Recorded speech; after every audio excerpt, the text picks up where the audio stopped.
I'm Anna. And I'm Ben. We are AutoSave. Welcome to our channel. Today we are watching My Hero Academia, Season 6, Episode 17. Last episode was real. Yeah. I really hope that we get to hear what Ray has to say to Endeavor this episode. Some family conversation. But we don't necessarily have to go there, because last episode I thought we might be getting some Bakugo Izuku, you know. But this episode, who knows? I hope that at some point in the future we do get to hear what Ray has to say. Yes. Ready? Agreed. Yes. Sweet.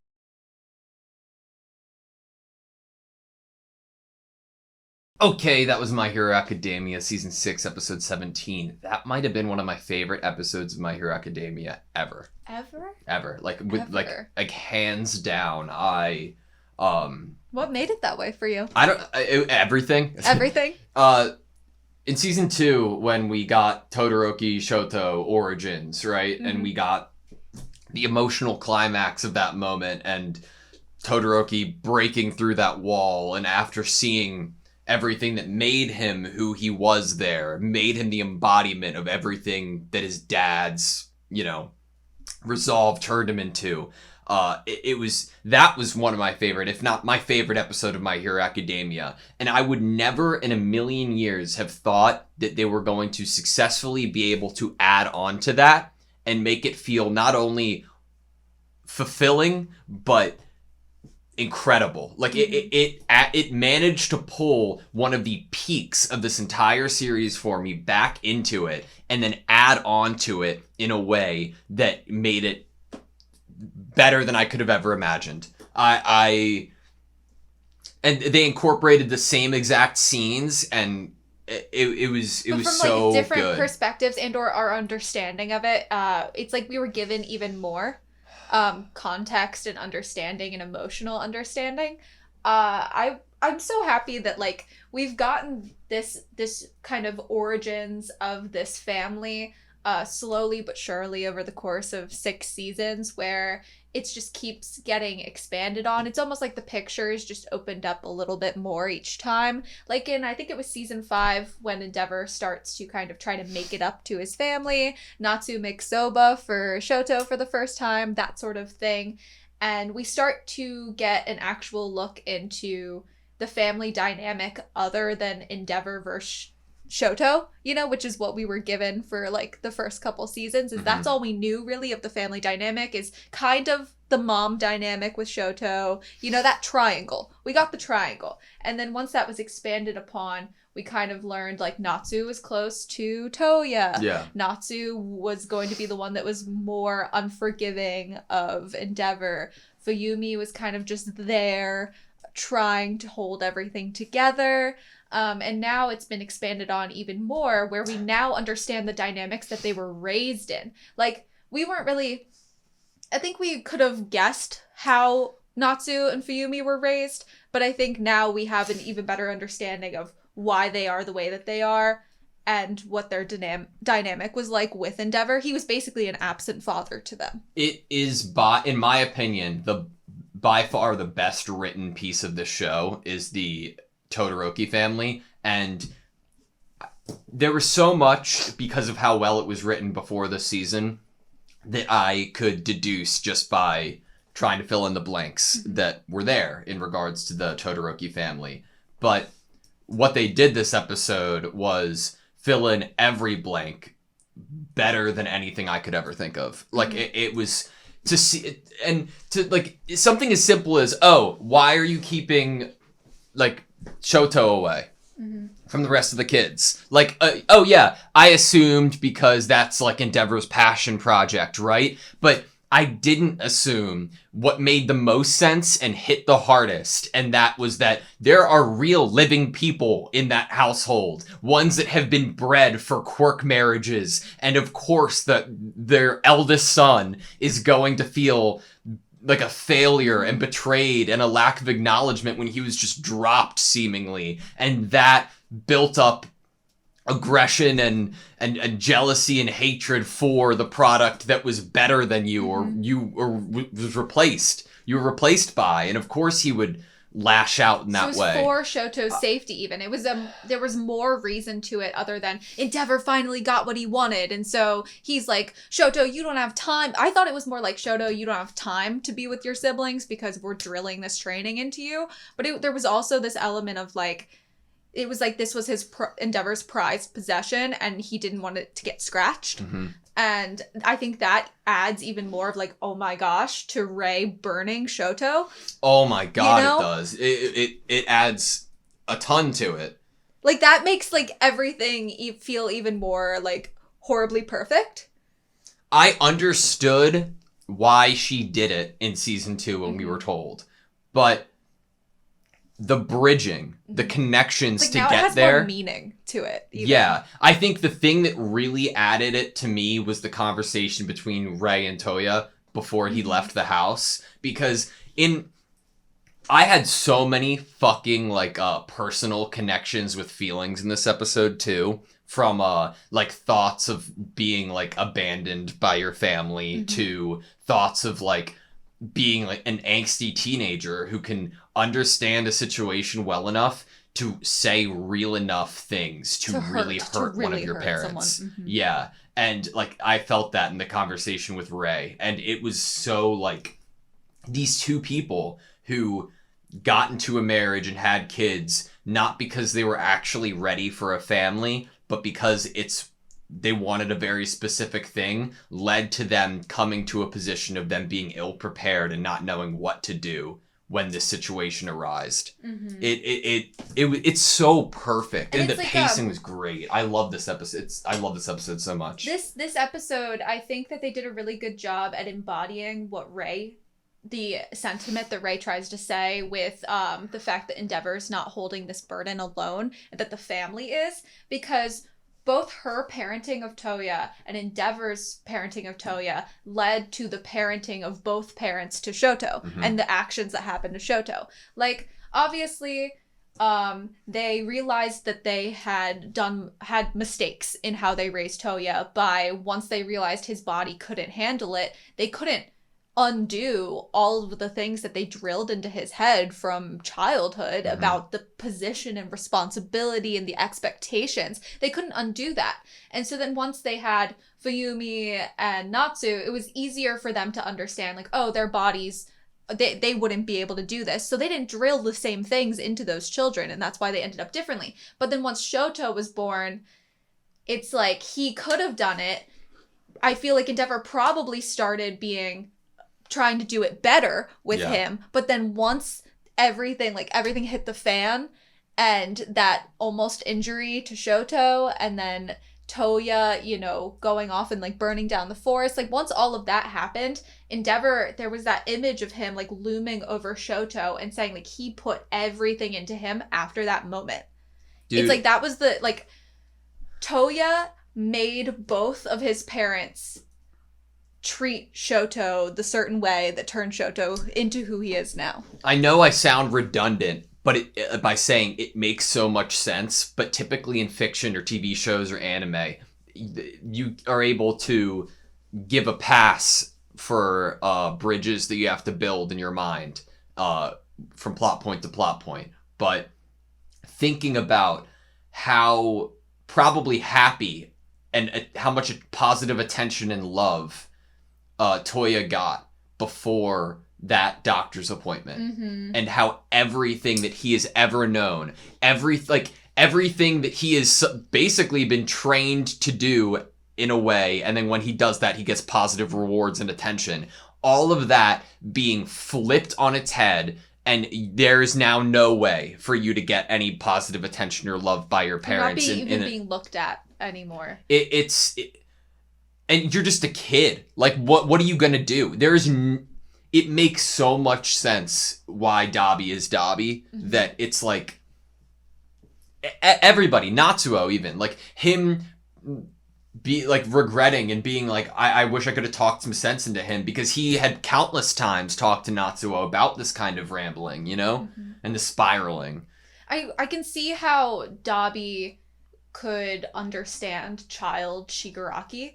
I feel like their childhood selves could understand each other. Like that their parents put this certain pressure or unacceptance on them, or weren't looking at who they really were and had raised them a certain way and were denying a part of them, um, and then them having a break.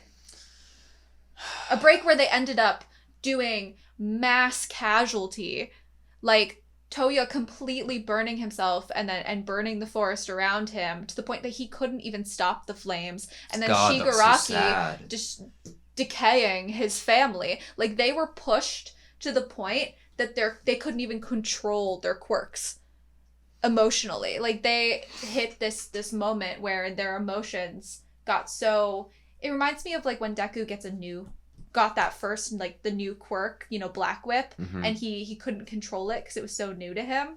And it's like, these were their quirks that they were supposed to understand at that point, because they had been training or using this quirk for a while. I'm sure Shigaraki didn't truly understand his quirk in the same way that Toya That was when it thought first he did. manifested. That's when it first manifested, yeah. So it's really interesting, because we've talked about it before, of like how terrified I would be if I was like a parent in this quirk world. Because how do you, like, once this kid manifests their quirk, how do you know they're not gonna hurt themselves with it? And like, we have examples in the show of quirks that can do crazy mass casualties or hurt themselves. Like, I don't think stable. I don't think I ever sat for a second and considered the conversations that Endeavor and Ray would have to Toya trying to convince him to stop using his quirk. And then that leads to the fact that he is being pushed and had so many conversations that he has thought to only use his quirk and burn himself in places that can't be visibly seen, and hidden under his clothes, is so sad. So, I mean, it's a thought and idea that I think can be understood. You're the one who lit the fire under me. Yeah. Holy shit, dude. One of the lines he says is, "I'll make you glad I was born." And I feel like Dobby now is like, "I'll make you like regret that I was born, because I'm gonna make you suffer so much." Damn. I love when characters are so focused on their birth.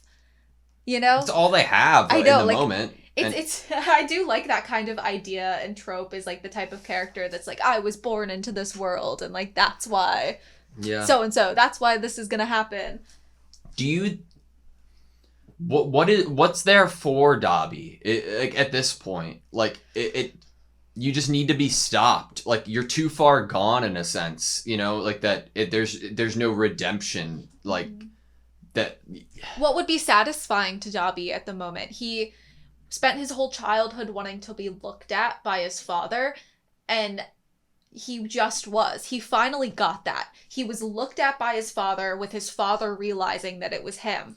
And so what is the next for what does he want? Does he just want to continue to bring the suffering? Is there an end to that? Something that will leave him feeling satisfied? I have a question for you. Could Dobby have been a hero?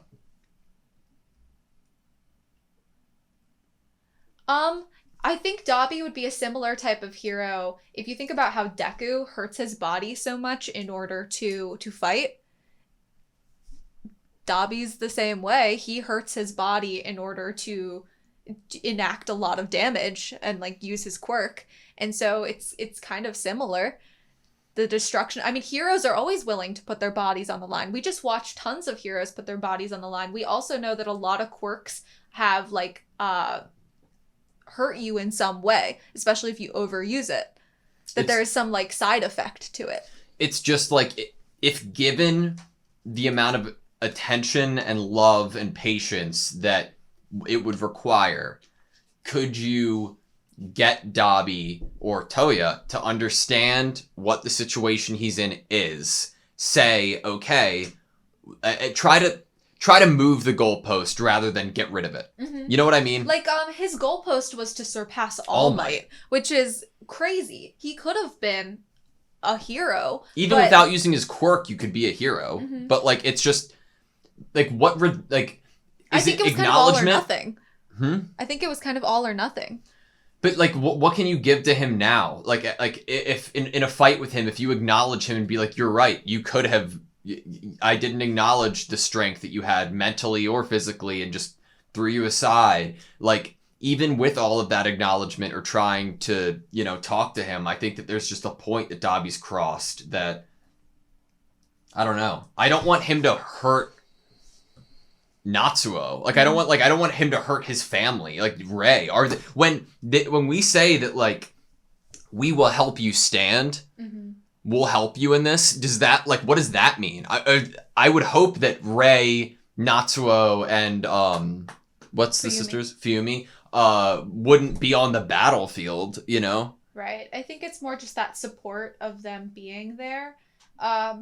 If Endeavor had taken responsibility of being a parent to Toya after the news that Toya's body couldn't handle it,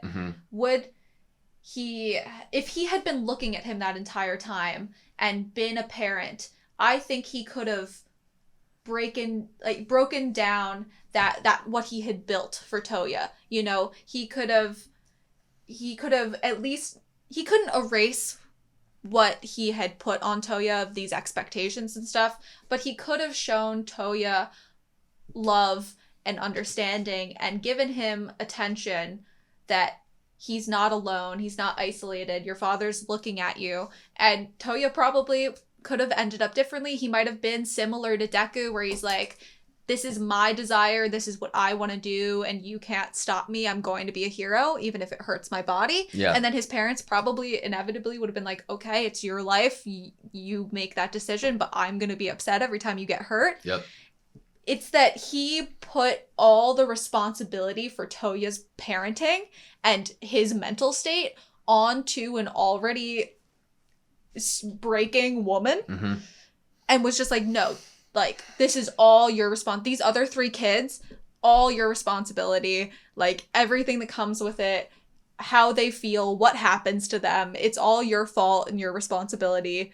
Yeah. Fix this. My previous favorite moment of acknowledging someone's coolness in the show was when Midoriya went against Aizawa's thought of him in the baseball throwing competition in season 1, and he only used his fingertip, and All Might was like, when did you go and get so cool? And now it's Hawks being like, Shoya, you're so fucking, or Shoto, you're so fucking cool, dude. That like, made me so happy. I was like, well, because in that moment, in the reaction, I was sitting here like drawing all the connections to how Dabi and Hawks could be in a very similar position depending on how things played out. And then, like, I was so stupid because, like, the best thing there was to see how Shoto was faced with all of this shit and he prevailed, dude. Like, it was so cool. I loved it. God.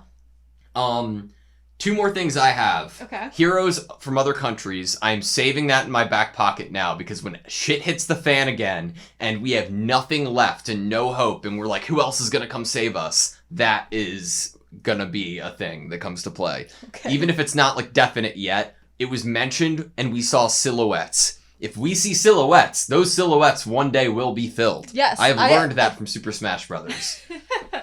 I mean, they wouldn't just, like, make up silhouettes and, like, we not actually meet the people that were represented there.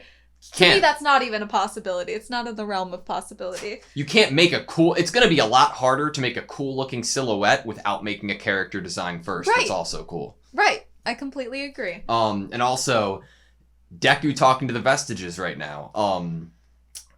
I believe that we got a little bit of confirmation that some part of All Might is probably in there. I cannot wait to see that. Some consciousness. But also what this means going forward for, One for All. Like, the conversation that's probably about to happen in the next episode. There is, like, I think we've gotten teased about it in the anime intros, but I think Deku is going to be confronted with the real, like, the situation that people won't want him there, like the public, because he is a magnet for Shigaraki right now, and he will probably take it upon himself to remove himself out of the situation to try to protect these people. We've talked about the fact that we didn't think it was possible for at least Deku to return to a normal school life. Mm-hmm. I think that at the moment. I think that at the moment I still feel that way. There's this line being drawn where we see all of the other students either in their school uniforms again and or still healing, but there's this line that's being drawn with a literal closed door that no one is allowed to enter, that Deku is in a coma inside with All Might, and then these two other main big heroes. Top 3. The top 3 current heroes want to have a conversation with Deku and or All Might and learn the truth of this. There is a definite divide that is being created here between how he was living his life before this season and, you know, what's to come. I have never wanted more. Okay, I've never wanted anything or any spin-off more than just the entire origin story of Best Jeanist and like how he has gotten the way that he is. He is amazing and hilarious. And I want I want like a special 1-hour episode, Best Jeanist, you know, growing up, his life, how he got his sense of humor and when he started putting puns into everything he says, to the conversation he had with Hawks in order to put him in one of those take his body, put it into one of those chambers, basically bring him back to life, and then that's the end, is where we are now. I like, you know how the hero that we saw last episode, the Wash? Yeah. I feel like Best Jeanist, one of his parents has to just be an animate like pair of jeans or something, and then the other one has to have some capability of like edge shot control. It's like it's like he endless pairs of jeans. Like his dad could like rip off his jeans, and there was another pair of jeans. Or he was made out of denim denim like, or something. Ooh, yeah. I don't know, like, but I need like an entire backstory of Best Jeanist because his personality has been killing me these past 2 episodes, especially this one when I was like crying and he just like talked about some random gene-like thing and Todoroki didn't even know what he was talking about. I feel like there's this awareness in terms of the writing of the current writing, which is, hey, there's this hopeless, really, really, really sad, upset world. Characters are crying. Characters are in coma. People are dead.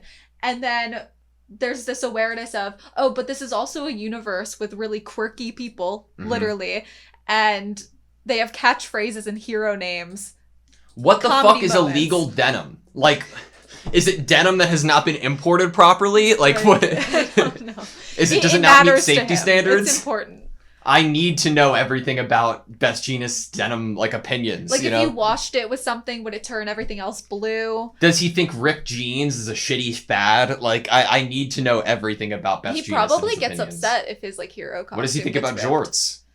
You know? I'm sure he hates them. But what if it's hot out? They have, like, does he have sympathy? He's a lot hero. of times jorts have, like, a fray. Yeah, that's true. On the edge, he probably hates that. I need to know, like, everything. What does his summer outfit look like? Like, I don't know. Literally in, like, this outfit, but it's shorts? Or maybe he just, like, deals with it. I imagine, like, a denim romper. Like a short sleeve I imagine, like, shorts. a denim tank top and, like, denim shorts. I imagine it as, like, a one piece, like, a romper. Yeah. Yeah. That could be equally it. Maybe it's more like a vest and not a short sleeve. Maybe. All right, that's all I have, you. I think so. The last thing I wrote down was that Shoto is viewed as the family's hero. He's super cool. My favorite episode of this, I don't know. This is a great episode. This was a great episode. I need some time to think where it ranks or whatever. It was one of my favorite episodes of all time, though. So thank you guys so much for watching this video. Please like, comment, and subscribe, and we hope to see you next time.